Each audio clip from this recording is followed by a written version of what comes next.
대한민국의 중심 도시 서울. 서울 시민 천만 시대를 바라보는 지금 서울 시민들이 바라는 것은 과연 무엇일까요? 메이드 인 서울시는 아름답고 살만한 서울을 만들기 위해 열심히 뛰는 이들을 만나보는 시간인데요. 오늘 만난 주인공은 서울시의 잔다르크 같은 분이라고 합니다. 어떤 분인지 화면으로 먼저 만나보시죠.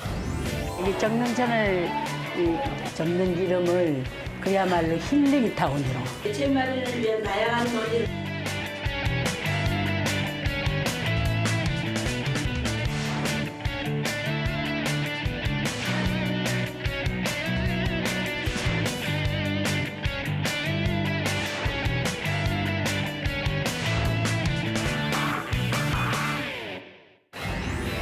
어서 오십시오. 최정순 의원님 반갑습니다. 네, 반갑습니다. 네, 안녕하십니까. 네. 여기 보고 간단하게 소개 부탁드리겠습니다. 서울시 의원 최정순입니다. 성북구의 정릉과 기름의 지역을 책임지고 있습니다. 반갑습니다. 자, 본격적으로 이야기를 나눠보기 전에 저희 프로그램에서 드리는 공식 오프닝 질문이 있습니다. 네, 최정순 의원님, 당신의 시간은 몇 시입니까? 6시, 전 오후 6시입니다. 오후 6시. 네, 오후 6시. 특별한 의미가 있습니까? 예, 오후 6시가 되면 네. 의회에서 일을 하고 퇴근할 시간인데요. 그때부터 또 일이 시작됩니다. 지역에 활동하는 것이 대체로 6시 반에서 7시에 모든 행사가 있습니다. 네. 요즘에는 또 송년회가 그렇죠. 너무 많이 있어. 하루에 네. 열 몇 개씩 있다 보니까 그거 쫓아다니고 인사드리는 네. 게 그래서 제가 오후 6시가 되면 이제 정신을 차리고 다시 시작하려고 오후 6시에 정신을 차리는 시간입니다. 정신을 차리는 시간이다. 네. 6시가 하루를 마무리하는 시간이 아니고 네. 또 한 번 정신을 가다듬고, 가다듬고 지역 또 구민들을 또 지역 구민들을 만나고. 만나는 시간입니다. 좋습니다. 자, 제가 알기로는 의원님이 시의회에서 세 번째로 연장자라고 네, 제가 좀 얘기를 그렇다고 들었습니다. 합니다. 예. 조금은 늦은 나이에 정치인으로 변신한 특별한 이유가 있으신지요? 예, 저는 이제 63세에 시의원이 됐어요. 네.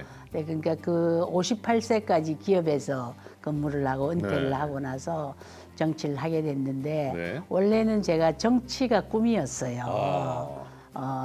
여성 지도자가 되겠다는 꿈을 고등학교 때부터 꿈을 키워왔는데 네네. 대학에서 민주화 운동을 하게 되면서 학교 학생 운동 때 학교를 2번 잘리고 뭐 이렇게 되면서 기업으로 이제 가게 됐어요.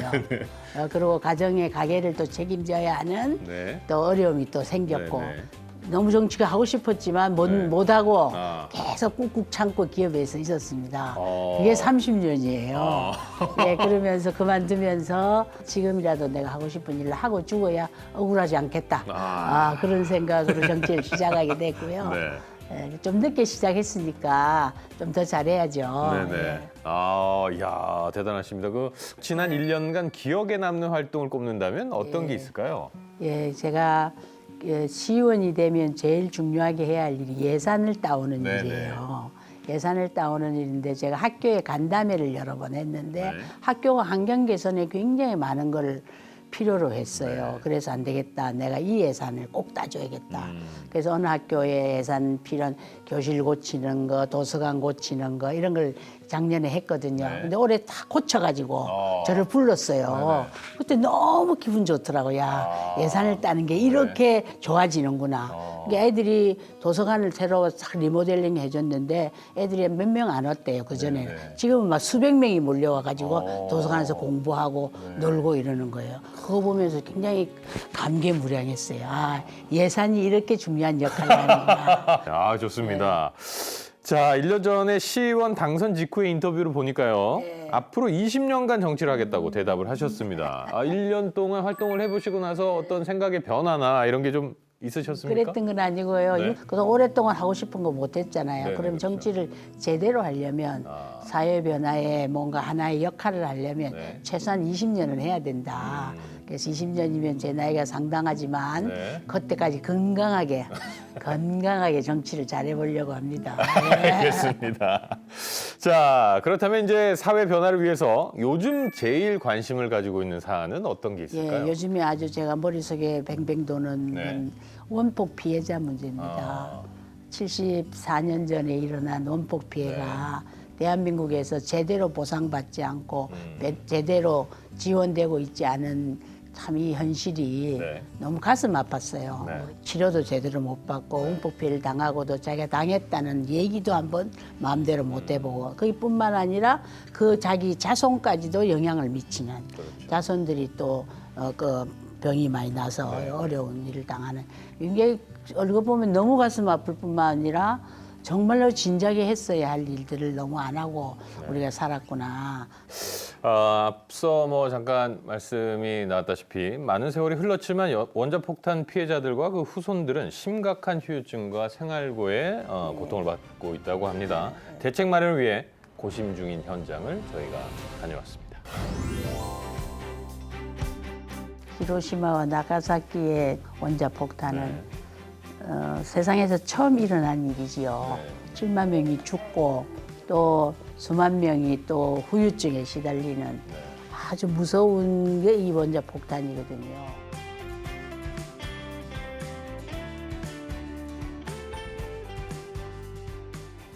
서울시의회를 통과해서 지금 생존자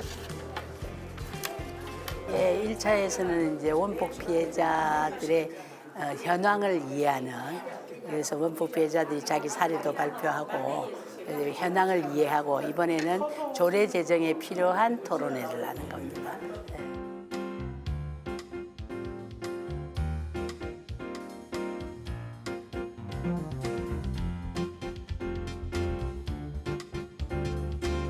여기 원폭 피해자분들은 몇 명 정도 되시나요? 네, 지금 전국적으로 원폭 피해자협회에 등록되어 계신 분들 한 2,400명 정도 되시고요. 서울 지역에 계신 분이 약 한 200명 정도 그렇게 현황은 그렇습니다.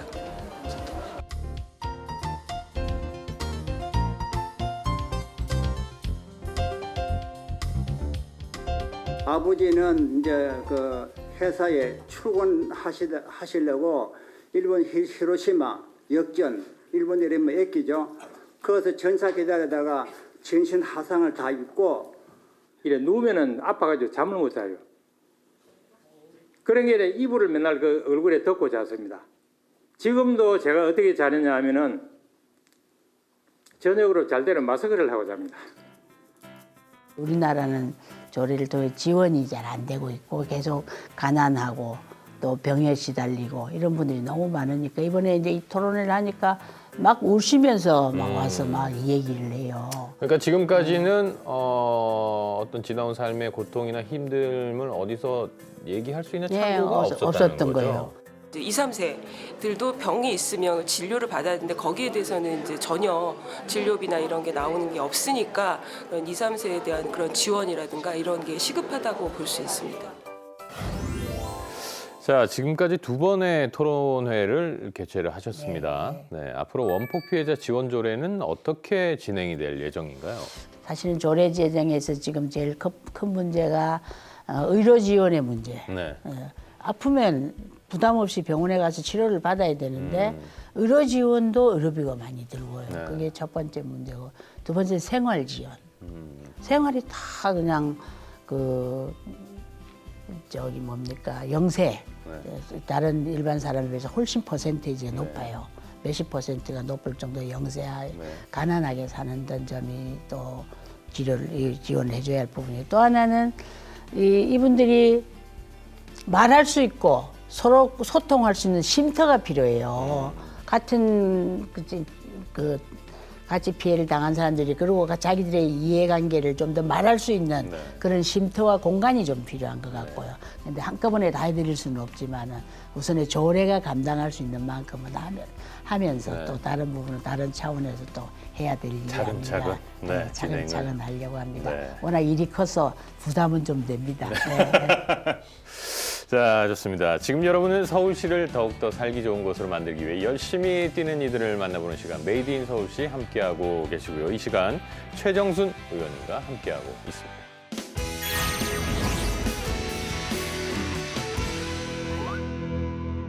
자, 이번에는 3가지 키워드를 통해 의원님을 한층 더 깊이 알아보는 시간을 가져보도록 하겠습니다. 첫 번째 키워드 확인해 보겠습니다.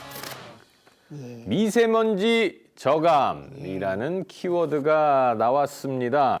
오늘도 미세먼지가 꽉 차여서 아주 네, 답답하네요. 네. 저희가 미세먼지 저감을 위한 정책을 엄청 많이 네. 만들고 있거든요. 많이 했고 또 제가 미세먼지 토론회도 네. 2번이나 하고 많은 것들을 했는데 그럼에도 불구하고 미세먼지는 계속 옵니다. 그렇죠. 오늘도 좀 절망했습니다. 그렇게 내가 많이 정책을 만들고 있는데 미세먼지는 또 왔구나. 예, 오늘도 미세먼지 와서 너무 안타깝고요. 우리 환경수자원회에서 가장 중요하게 생각하는 게 미세먼지 저감입니다. 이게 국민 건강에 너무 많은 악영향을 미치기 때문에 중국에서 오는 영향만 믿고 우리가 소극적으로 대하면 사실 중국에서 오는 정도는 한 35% 정도 된다고 합니다. 65%가 다 우리 대한민국의 이 미세먼지들이 일어나는 거거든요. 그래서 우리가 해야 할 일도 굉장히 많습니다. 네. 그리고 미세먼지 저감 대책을 위한 시민 토론회도 벌써 두 번이나 번째 했어요. 개최를 네. 하셨다고 하는데 토론회를 자주 여시는 것 같습니다. 예, 토론회가 굉장히 중요합니다. 네네. 어떤 문제가 있을 때 네. 이걸 토론회를 통해서 환기를 해야 돼요. 여론 환기를 시키고 네. 그다음에 의원이 관심을 갖고 관심을 갖고 집행부에 압력을 넣고 네. 그럼 안 되면 시장님한테 시정 질문을 통해 또 압력을 넣고 이러면 이제 공감대가 형성이 되잖아요. 공감대가 형성돼야만이 그다음 일을 할 수 있어요. 아무리 중요한 일도 그 주변에 이해 당사자의 공감대가 형성되지 그렇죠. 않으면 추진을 할 수가 없어요. 그래서 저는 토론회를 굉장히 중요하게 생각하고 자주 합니다. 예. 그것도 1차, 2차 꼭 2차를 해요. 네. 1차 정도야 그냥 관심만 가는 게 아니라 2차까지 해서 제도라든지 정책으로 이어지게끔. 좀더 그래서 항상 구체적인 방향을. 그래서 항상 저는 토론을 하면 2차까지 해요. 네, 좀 심도 있게 하기 위해서. 좋습니다. 네, 그렇게 합니다. 회식도 2차 정도는 가져야 되거든요. 회식은 한 3차까지 가야 돼요. 회식은 3차. 3차까지 가야 이 속살을 볼 수 있어요. 자, 그러면 바로 두 번째 키워드 확인해 보겠습니다. 30년 기업 경영, 이거는 어떤 내용입니까? 예. 그 제가 이제 졸업 전에 이제 기업에 취직을 하게 됐는데요. 어느 아주 초창기 회사 출판사에 취직을 했어요. 거기서 그 회사에서 제가 30년을 다녔어요. 제가 성격도 좀 못됐고 이 좀 돌출형이거든요. 근데 기업에 30년을 견디는 것도 저는 용하다고 생각합니다.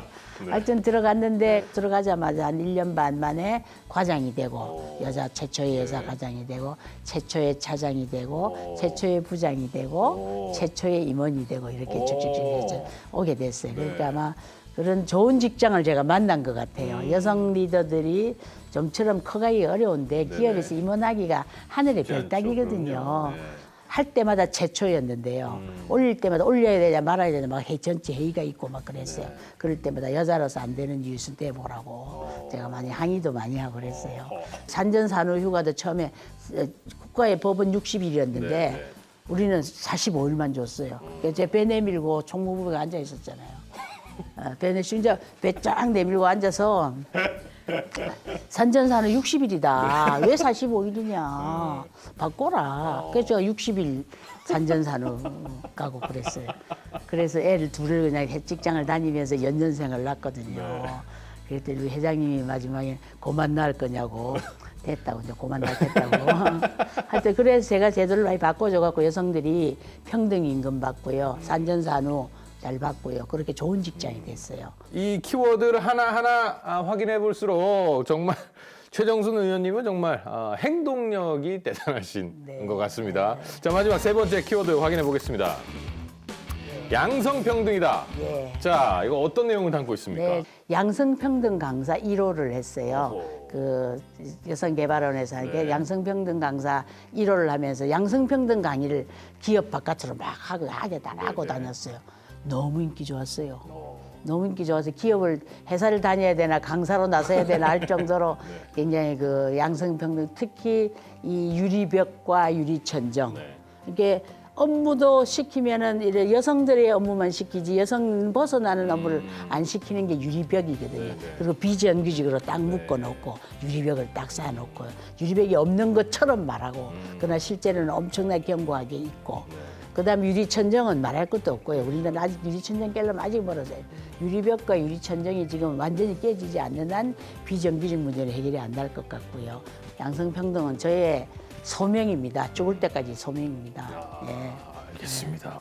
자, 정릉과 기름이 의원님의 지역구라고 알고 있습니다. 네, 네, 네. 가장 해결하고 싶은 지역구의 현안은 어떤 게 있습니까? 예, 지금 첫 번째는 정릉을 낙후된 지역을 어쨌든 어느 수준으로 네. 중 수준으로 가 지금 하위거든요.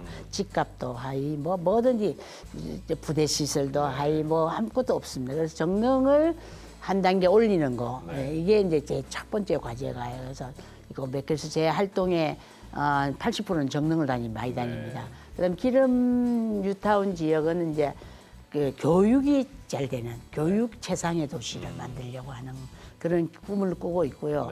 이 과제는 아마 제가 시의원하는 동안에도 할 수 있지 아마 한 20년 해야 해결할 것 같아요. 그 정도로 어려운 주제인데 이제 그런 것들 좀 해결하려고 하고요. 앞으로 올해 내년 한 3년 차 되면 좀 변화가 많이 올 것 같아요. 네. 자, 어느새 저희 메이드 인 서울시의 마지막 질문 드리도록 하겠습니다. 최정순 의원님, 당신이 만들어갈 서울시는? 이 개발지상주의보다는 따뜻한 공동체가 살아 움직이는 네. 그래서 공동체를 죽이지 않았으면 좋겠다는 게 이제 지역마다 공동체가 살아 움직이는 것이 그게 잘 되면 뭐든지 잘 되게 돼 있거든요. 그래서 따뜻한 공동체가 살아있는 그다음에 아까 말한 여성 친화 도시의 획기적인 변화를 좀 주는 서울시에 가면 그래서 여성들은 안심하고 직장 다닐 수 있고 안심하고 아기 낳을 수 있고 안심하고 거리에 다닐 수 있다. 이런 도시를 좀 만들고 싶어요. 초반에 20년은 더 제대로 된 정치를 하기 위해서 20년은 더 투자를 해야 될 것 같다라고 말씀하셨는데 뭐 최초의 임원 뭐 이런 타이틀을 여성 임원 이런 타이틀을 가지셨지 않습니까? 네. 최장수 의원이 되시기를. 아이 감사합니다. 기원해 최초의 보겠습니다. 재장수 의원이 되겠습니다. 네, 알겠습니다. 응원하겠습니다. 저희도. 네, 감사합니다. 서울 시민들이 모두 행복해지는 그날까지 메이드 인 서울시의 모든 이들은 열심히 뛸 것을 약속드리면서 저는 다음 시간에 인사드리겠습니다. 감사합니다. 감사합니다.